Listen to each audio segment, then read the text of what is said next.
చాలా సందర్భాల్లో ఈ మునుగోడు నియోజకవర్గానికి శాసనసభ్యుడిగా పనిచేసినటువంటి పాల్వాయి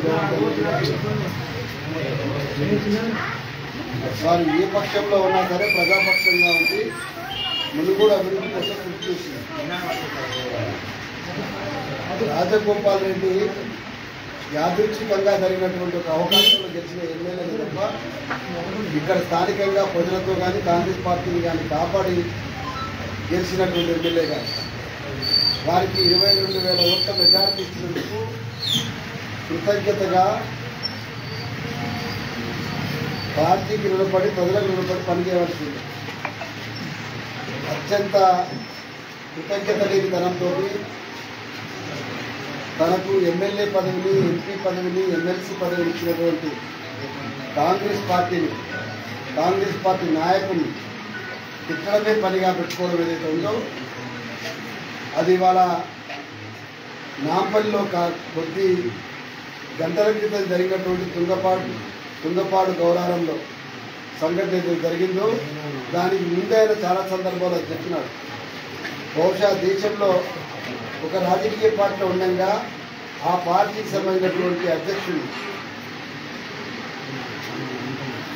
దొంగ అని ఓటుకు నోటని మాట్లాడే పద్ధతి బహుశా చరిత్రలో ఎవరు చేయలేదు. అయినా కాంగ్రెస్ పార్టీకి బుద్ధితులతో సహనం ఉంది కనుక ఓపికబట్టింది. చివరకు ఆయన రాజకీయ కుట్రేంతో అర్థమైపోయింది బయట. ఇది కేవలం రాజగోపాల్ రెడ్డి నుంచి వస్తున్నటువంటి చిరక పలుకులు కాదు, దీన్ని ఢిల్లీ నుంచి ప్రగతి భవన్ నుంచి పలికిస్తున్న మాటలను అర్థమైన తర్వాత ప్రజలలో ఎక్కడ లేని కోపం సహజంగానే ఉంటుంది. ఏమనుకుంటారంటే సహజంగా ఇక్కడ 5 సార్లు కాంగ్రెస్ పార్టీకి ఎమ్మెల్యేని గెలిపించే అవకాశం వచ్చింది. ఉమ్మడి రాష్ట్రంలో మునుగోడులో కొంత భాగం ఒకసారి ధర్మకృష్ణ గారు, ఒకసారి కొల్లూరు నియోజకవర్గంలో కొండాలక్ష్మణ బాపూజీ గారు కూడా ఈ అనుబంధం ఉండింది. అత్యంత ప్రజా చైతన్యం ఉన్నటువంటి మునుగోడులో కేవలం బిజినెస్ మాత్రమే తెలిసినటువంటి రాజగోపాల్ రెడ్డి ప్రజా రాజకీయాల గురించి మాట్లాడి ప్రజల కోసం యుద్ధం చేద్దామని మాట్లాడడం దయ్యాలు వేదాలు వల్లించినట్టుగానే ఉంటుంది. ఆయన అమిత్ షా సభలో మాట్లాడిన మాటలు చూస్తే గుండె తరగకపోతే ఇంత అబద్ధాలకు అంటే ఎట్లా బరి తెగిస్తారో మనకు అర్థం కాదు. ఎందుకంటే వారు ఒకవేళ నమ్మిన సిద్ధాంతం ప్రకారం పోదలుచుకుంటే ఇవాళ సాగునీటి ఏదైతే ఉన్నదో సాగు చట్టాలు రైతుల వ్యతిరేకంగా తెచ్చింది. అదేవిధంగా దేశ ప్రజలు విభజించేటువంటి అనేకమైనటువంటి మాటలు పద్ధతులు ఏవైతున్నాయో ఇవన్నిటి అంగీకరించే రాజగోపాల్ రెడ్డి పోదలుచుకుంటే వారి పోయే స్వేచ్ఛ ఉన్నది. దాన్ని వ్యతిరేకించేటువంటి హక్కు కూడా ఇక్కడ ప్రజలకు ఉన్నది. బహుశా అట్లాంటి సంఘటన ఇవాళ టీపీ గౌరారంలో రాజగోపాల్ రెడ్డి కాంగ్రెస్ పార్టీ అధ్యక్షులు తిరుగుతున్నప్పుడు బలంగా ఉన్నటువంటి కాంగ్రెస్ శ్రేణులు సహజంగానే ప్రతిఘటించడం, ఘర్షణ చోటేసుకోవడం కూడా మీరు అందరూ గమనించుంటారు. అట్లాంటి సందర్భం ఉన్నప్పుడు కూడా ఏమాత్రం సమయం కోల్పోకుండా స్థానిక కాంగ్రెస్ నాయకులు పద్ధతి ప్రకారం వారితో వాగ్వాదానికి దిగడం జరిగింది. ఎందుకు వాగ్వాదం అంటున్నంటే వివాదం చేసింది వాళ్ళు కాబట్టి సహజంగా అడగవలసిన బాధ్యత అనివార్యంగా ఆ చర్చలో నిజాయితీ ఉంది కాబట్టి రాజగోపాల్ రెడ్డి టీపీ లింగోటం నుంచి తోకముడడం జరిగింది. రేపు మునుగోడు నుంచి కూడా తోకముడడం ఖాయమని చెప్పించుకోవడం. ఒక మాట ఏ సందర్భంలో అయితే నేను ఈ మధ్యకాలంలో ఇరుగంట పిల్లనటువంటి ఊరి మీద చెప్తున్నాను. మునుగోడులో నేను కేసు చూపడటం తెలుసులాగా చెప్తున్నా. ఒకనాడు సమైక్య పాలకులు తట్టుకొట్టి ఎట్లా అయితే ఆంధ్ర బస్సులు ఎలగొట్టు చైతన్యం ఉందో ఇవాళ మునుగోడులో చూపెడతాం. కాంగ్రెస్ పార్టీ గుర్తులతోటి 3 రంగుల జెండాని ఈ చెయ్యి గుర్తు జెండాను పట్టుకొని ఈ పార్టీ జెండాని తక్కువ చేసే ప్రయత్నం చేసిన బిగ్ బాస్ గేమ్ లెక్కన ఎలిమినేషన్ ప్రాసెస్ లో 3వ స్థానాన్ని ఉంటాడని కుట్ర పన్న తరిమి కొట్టేది గ్యారెంటీ అని చెప్పేసి పెద్ద ఎత్తున ఖచ్చితంగా ప్రదర్శన చేస్తాం. మేము ప్రదర్శన చేస్తున్న పిలుపునివ్వడానికి అంటే ముందే ఇవాళ టీపీ గౌరవంలో ఆ పని మొదలుపెట్టింది. ఒక పిలుపుని అమలు చేయడంలో వాళ్ళు ముందున్నారు.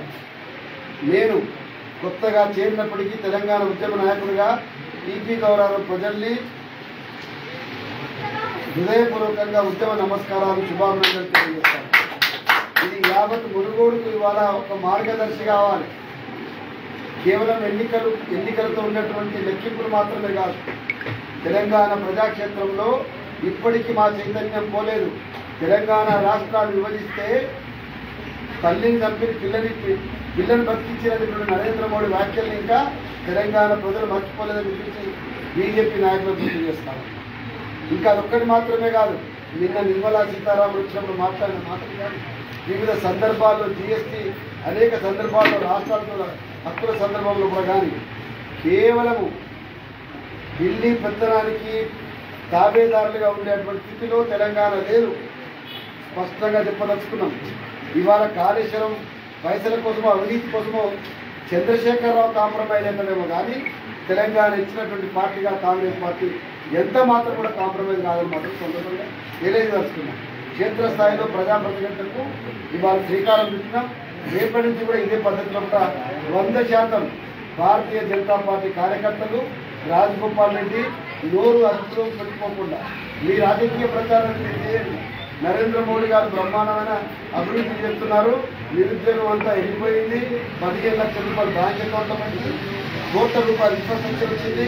ఈ దేశం 70 ఏళ్ళ లేని అభివృద్ధి అంతా నేనే చెప్పుకోదప్పుడు చెప్పుకోండి. కానీ తెలంగాణ ఇచ్చినటువంటి కాంగ్రెస్ పార్టీకి ఈ పార్టీ నమ్ముకున్నటువంటి వేలాది కార్యకర్తలకి నిన్ను గెలిపించినటువంటి వాళ్ళని అవహేళన చేస్తే ఒక్క క్షణం కూడా సహించేది లేదని మాత్రం ఈ సందర్భంగా కేసులు మిగతా విషయాలు భయపడటానికి ఎవరు సిద్ధంగా లేరు. నాకు తెలిసి చంద్రశేఖరరావు వచ్చిన తర్వాత కూడా 100,000 కేసులు నడిచినాయి. కేవలం కాంగ్రెస్ పార్టీ మీద మాత్రమే నడవలేదు. ఇవాళ దురదృష్టవశాత్తు ఈ నియోజకవర్గంలో కమ్యూనిస్టులు కాంగ్రెస్ పార్టీ వదిలిపెట్టి టీఆర్ఎస్ గెలుస్తుందని చెప్పేసి మద్దతు ప్రకటించారు కదా. నిన్న నిజామాబాద్ పోతే పోయిన దారిలో అరెస్ట్ చేసిన వాళ్ళల్లో కమ్యూనిస్ట్ పార్టీ కార్యకర్తలు ఉన్నారు. బహుశా దేశంలో ఏ ముఖ్యమంత్రి ఏ మీటింగ్ పోయినా పోయే దారిలో ఏ పార్టీ నాయకుడు వాళ్ళని అరెస్ట్ చేసేటువంటి దిక్కుమాల స్థితి దేశంలో ఎక్కడ లేదు. ఇంత నియంత ఎవరు లేడు. కమ్యూనిస్ట్ పార్టీ నాయకులకు విజ్ఞప్తి చేస్తున్నా. ఇవాళ రేపు నల్లగొండకో సూర్యాపేటకో మళ్ళీ చంద్రశేఖరరావు వస్తే మునుగోడున్న కార్యకర్తను అరెస్ట్ చేస్తారు, గుండ్రాంపల్లి కార్యకర్తను అరెస్ట్ చేస్తారు, నల్లగొండ కార్యకర్తను అరెస్ట్ చేస్తారు. దీనికోసమైనా మీరు ఇవాళ కేసీఆర్ మీద సపోర్ట్ చేస్తామని అడగవచ్చు. ఈ గడిల పాలన కోసమేనా, ఈ అహంకారాల పాలన కోసమేనా? ప్రజలు అన్ని గమనిస్తూనే ఉన్నారు. కమ్యూనిస్ట్ పార్టీ కార్యకర్తలు కూడా గమనిస్తున్నారని నేను ఆశిస్తా ఉన్నా. ఈ ఎన్నికల్లో ఇది కేవలం సాధారణ ఎన్నిక, ఒక అభ్యర్థి గెలుపు కోసమే జరుగుతున్న ఎన్నిక కాదు. ఒక పెద్ద అపసవ్యత. రాష్ట్రంలో ఇంతవరకు ఏ ఎన్నికలు జరిగిన ఒక పెద్ద అపసవ్యత. సాధారణంగా మనందరికీ తెలుసు, ఉప ఎన్నికలు వస్తే ఒక అభ్యర్థి చనిపోవడమో లేకపోతే ఏదో జరగడానికి జరిగేది తప్ప ఇంకేది ఉండదు. కానీ నిష్కారణంగా కేవలము కుట్రపూరితమైనటువంటి ఆలోచనలో భాగంగా ఒక ఎన్నిక తెచ్చినందుకు ఇక్కడ నుండి ప్రజలు తగిన బుద్ధి చెప్పదలుచుకున్నారు. దాంట్లో భాగంగానే ఇవన్నీ కూడా ఇవాళ అనేకమైనటువంటి ఆపరేషన్ జరుగుతూ ఉంది. నేను అడుగుతా ఉన్నా ఇవాళ రాజగోపాల్ రెడ్డి గారు, మీరు మీ నాయకులు ప్రవర్తించేటువంటి అవినీతి లేనటువంటి భారతదేశాన్ని నిర్మిస్తుంటున్నారు కదా. 25,000 కోట్ల రూపాయల కాంట్రాక్ట్ కోసము 100 కోట్ల రూపాయలని ప్రజలకు ఇవాళ మీరు మంచిటువంటి పని చేస్తారు కదా. ఇది నరేంద్ర మోడీ గారు మీరు చెప్తున్నారు అవినీతి పాలన భాగమేనని అడగదా. మీరు జాతీయవాదులు కదా, భ్రష్టాచారంతో కాంగ్రెస్ పార్టీ కొట్టుకుపోయిందన్నారు కదా. మరి మీరు చేస్తున్న పని ఎన్ని రెట్లు? నేను వాళ్ళు అడుగుతాము. ఇచ్చల మీద మద్యాన్ని మంచి, ఇచ్చల మీద లక్షల రూపాయలు మంచి తెలంగాణకి ఏం సందేశం ఏదలుచుకున్నారు? ఇవ్వకపోగా మాట్లాడడం మాత్రం ప్రజల కోసం యుద్ధం చేస్తాం, ఇది మీ యుద్ధం, మనం గెలవాలని చెప్తారు. మా యుద్ధం అయితే మద్యం పాటలు పరుస్తారా? మా యుద్ధం అయితే సర్పంచ్ జేబులో నోట్లు పెడతారా? మా యుద్ధం అయితే ఇంటికి పిలిచి ముచ్చట చెప్పి ఛాయ్ తాపించి కడవలు కడతారా? ఇదేం రాజకీయం? రాజకీయం అంటే స్పష్టంగా ప్రజలు స్వచ్ఛంగా వచ్చే పద్ధతి వస్తుంది. అందుకోసం ఇవాళ ఈ ఎన్నికల్లో ఆరోగ్య ఉన్నటువంటి ఇవాళ కేసీఆర్ పాలనని, అదేవిధంగా ఢిల్లీ నుంచి ప్రభువులకు ఇవాళ బాధితులు వస్తున్నటువంటి ఇక్కడ ఉన్నటువంటి ఈ రాజగోపాల్ రెడ్డి బ్యాచ్ని 100% తరిమి కొట్టమని ఈ సందర్భంగా తెలియజేస్తున్నాం. భారతీయ జనతా పార్టీ ఉన్నటువంటి కార్యకర్తలు కూడా ఇవాళ ఒక అపవాదం మీరు కూడా కట్టుకుంటున్నారు. ఇన్నేళ్లుగా కష్టమో నష్టమో మీ పార్టీ నమ్ముకుని రాజకీయంలో కేవలం డబ్బులు తప్ప ఇంకా మా దగ్గర ఏమీ రాజకీయం లేదు. రాజగోపాల్ రెడ్డి వస్తే ధృవీకరిస్తారా అంగీకరిస్తారా మీరే తెలుసుకోలేదు. ఈ సందర్భంగా తెలియజేస్తామన్నా కమ్యూనిస్టులకు అదేవిధంగా ప్రజలను అంటిపెట్టిన అన్ని ప్రజా సంఘాలకు కూడా ఈ ఎన్నికల్లో కష్టకాలంలో కాంగ్రెస్ పార్టీని గట్టెక్కించడానికి కాంగ్రెస్ పార్టీ తరఫున నిలబడడానికి మద్దతు తెలపడానికి అన్ని పక్షాలు కూడా కలిసి రావాలని చెప్పి ఈ సందర్భంగా అన్ని పార్టీలకు సంస్థలకు నేను విజ్ఞప్తి చేస్తున్నా. ఈ ఎన్నికల్లో కాంగ్రెస్ పార్టీ శ్రేణుల మనోధైర్యాన్ని నింపడానికి ఏ క్షణంలో ఏ సందర్భంలోనైనా మేమందరం అందుబాటులో ఉంటామని తెలియజేస్తూ మరొకసారి టీపీ గౌరవ ప్రజలకు ఉద్యమ జయజయలు పలుకుతాము. జై తెలంగాణ, జై కాంగ్రెస్. హాయ్ ఫ్రెండ్స్, మా టుడే టుమారో యూట్యూబ్ ఛానల్ చూస్తున్నందుకు చాలా థ్యాంక్స్. మరిన్ని లేటెస్ట్ వీడియోస్ కోసం వెంటనే సబ్స్క్రైబ్ చేయండి. అలాగే ఈ బెల్ ని కూడా రింగ్ చేసేయండి. మా నోటిఫికేషన్స్ అన్ని మీ మొబైల్లో వస్తాయి. అలాగే మా వీడియోస్ మీకు నచ్చితే లైక్ చేయండి, షేర్ చేయండి, నచ్చకపోతే కామెంట్ చేయండి.